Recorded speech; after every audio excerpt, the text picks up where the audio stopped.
আমি আমার লেখা ছোট গল্প একটি ছোট গোল্ডফিশ পর্ব ৩ পড়ছি। আশা রাখছি ভালো লাগবে।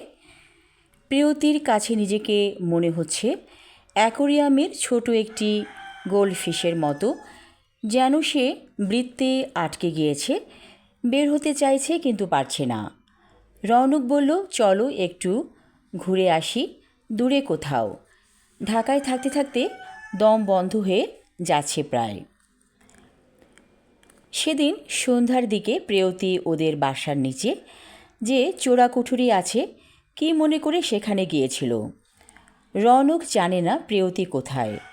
হঠাৎ একটা ভূকম্পন, আর তখনই ঘটল বিপত্তি।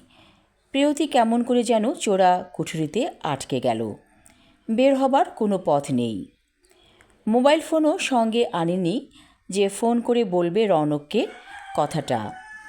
ঢাকার বাইরে যাবার ট্রেনের টিকিটও কাটা হয়ে গিয়েছে। এখন তো জীবন মরণের সমস্যা হয়ে দাঁড়িয়েছে। কি করে রক্ষা পাবে প্রেয়তী এই বিপদ থেকে?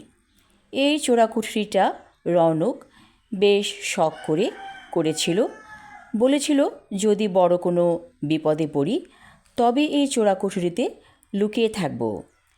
কেন প্রেয়তী এখানে এলো কোনো কারণ ছাড়া? নাকি কোনো মেসেজ আছে ওর অজান্তেই? আল্লাহ চেয়েছেন বলে এখানে এসেছে। হঠাৎ চোখ পড়ল দূরে একটা বাক্সের দিকে। বেশ বড় বাক্স। কি আছে ওটাতে? দেখতে সেখানে গেল প্রেয়তী। বাক্স খুলতেই দেখল অনেকগুলো তুলোগুলো সরাতেই দেখল অনেকগুলো সোনার বিস্কুট। তাহলে রৌনক চোরা কারবারি ব্যবসা করছে? তাই তো হঠাৎ করেই ধনী হয়ে গেল রৌনক। আমি আমার লেখা ছোট গল্প একটি ছোট গোল্ডফিশ পর্ব ৩ পড়লাম। পরবর্তী অংশ থাকবে আগামী পর্বে। ধন্যবাদ।